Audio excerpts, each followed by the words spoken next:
చంద్రుడిపై real estate ఇటీవల జోరుగా జరిగింది. చంద్రయాన్-3 ప్రాజెక్టు విజయవంతమై విక్రమ్ ల్యాండర్ చంద్రుడి ఉపరితలంపై దిగిన తర్వాత అక్కడి ల్యాండ్ కొని తమకు ప్రియమైన వారికి బహుమతిగా ఇచ్చే వారి సంఖ్య పెరిగింది.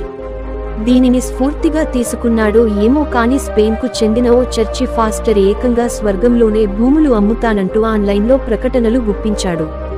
చదరపు మీటర్కు కేవలం $100లేనని చెబుతూ స్వర్గంలోని స్పెషల్ ఏరియాలో ఒక్క ప్లాట్ కొనుక్కుంటే సాక్షాత్తు దేవుడి పక్కనే ఉండొచ్చని అంటున్నాడు. స్వర్గంలో రియల్ ఎస్టేట్ ఏంటయ్యా అనే వాళ్లకు ఇంకో షాకింగ్ విషయమూ చెప్పాడు. అదేంటంటే ఈ దందాకు దేవుడి అనుమతి కూడా ఉందట.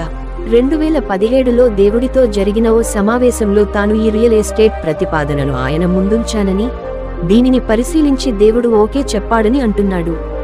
స్వర్గంలో ప్లాట్స్ అమ్ముతున్నామంటూ సదరు చర్చి ఫాస్టర్ ఓ బ్రోచర్ కూడా ప్రింట్ చేసి జనాలకు పంచుతున్నాడు.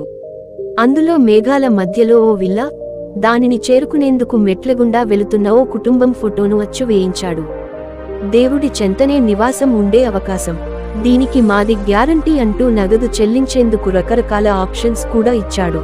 అన్ని క్రెడిట్, డెబిట్ కార్డులతో పాటు గూగుల్ పే, యాపిల్ పే వంటి యూపీఐ పేమెంట్ సదుపాయం కూడా ఉందని చెప్పాడు.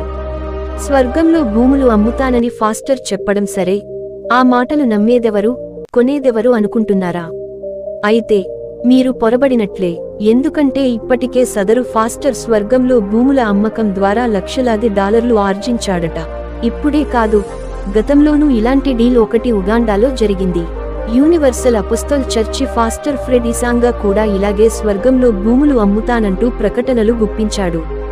దీంతో ఆయన ఫాలోవర్లు కొంతమంది స్వర్గంలో ప్రాపర్టీ కొనుగోలు చేసేందుకు భూమి మీద తమకున్న ఆస్తులన్నీ అమ్ముకున్నారు.